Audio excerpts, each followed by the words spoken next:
There's something about old houses. They hold memories the way people hold scars, quietly, without showing much, but always there, deep inside the walls. In one such house, at the edge of a quiet town, lived Martha Ellison, an 81-year-old widow who had learned to live with silence. It had been 7 years since her husband Henry passed away. 7 long, quiet years. The clock on the wall hadn't ticked since the night Henry died. It was his clock, a gift from their wedding day, hand-carved and heavy, the kind that sounded like a heartbeat when it worked.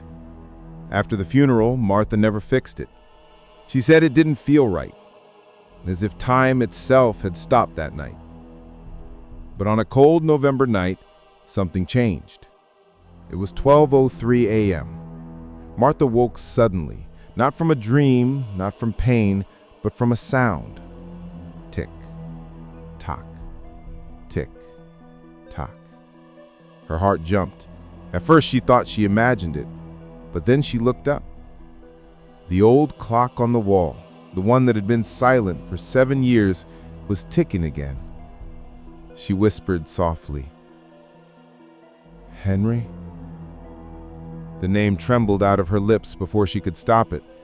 Her eyes filled with tears, the kind that come not from fear but from longing.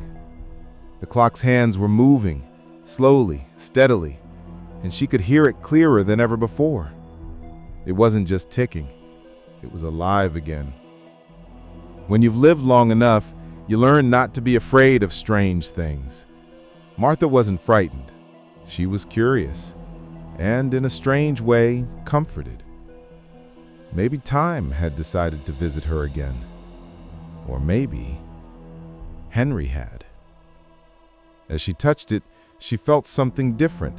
The wood was warm, and beneath the steady ticking, she could almost hear a faint hum, a sound she couldn't quite place, like a whisper just beneath the rhythm. The next morning, she told her neighbor Ellen about it over tea. Ellen, smiling, "Maybe it's a sign, dear. Maybe Henry's trying to tell you he's still watching." Martha, quietly, "Maybe, but what could he want after all this time?" Ellen just shrugged. "Love doesn't keep time. It just waits." Martha smiled, but something in her eyes said she wasn't done wondering. That night, the clock was quiet, completely still. But the following night, again exactly at 12:03 a.m., it started ticking. Same rhythm, same warmth, and this time the pendulum seemed to move faster, almost eager. She stood watching, her breath fogging the cold glass face. And for a brief moment, she saw something reflected in the glass, a faint, familiar figure standing behind her. When she turned around, no one was there. Sometimes love returns not as a ghost, but as a memory that refuses to fade. And sometimes it comes back ticking. The next night, Martha didn't try to sleep. She sat by the fire with her blanket wrapped tight around her shoulders, waiting for the moment the clock would come alive again. The hands crept closer to midnight. 11:57, 11:58. She felt her heart beating in time with the seconds. And then, tick, tock, tick, tock. Exactly 12:03 a.m. But this time, there was something new. Between the ticks, she heard it, a faint hum, like someone softly calling her name. Martha. She froze. Her teacup trembled slightly in her hand. The voice was distant, gentle, familiar. She had heard that voice whisper her name every morning for 50 years. Henry. Martha. Henry? Is that you? No reply. Only the ticking. But as As she stepped closer, the pendulum stopped, abruptly. And then she saw it. A small, thin envelope wedged behind the glass of the clock's face. Yellowed with age, her name, Martha, written in Henry's handwriting. Grief often hides what love leaves behind, and sometimes the universe waits until we're ready to open it. Her hands shook as she slid the letter out. The paper was brittle, edges worn, but the words were still clear, neat, careful, written in blue ink.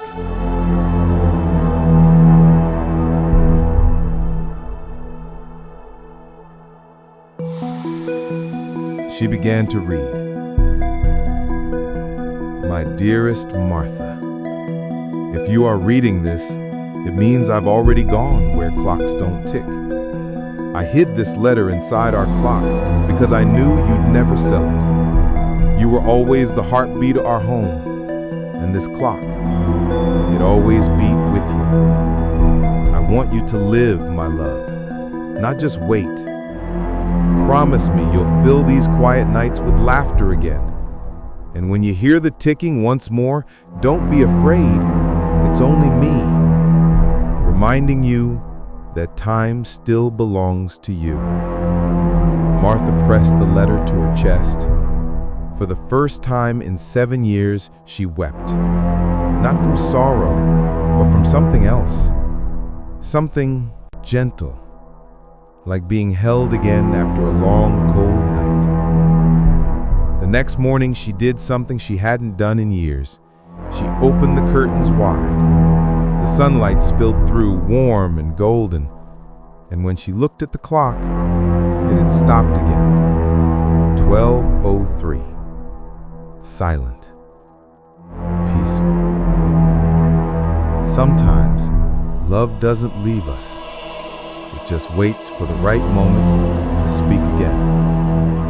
And for Martha, that moment came not in a dream, nor in words, but in the quiet ticking of a clock that refused to forget her heart. Time may stop, but love never does.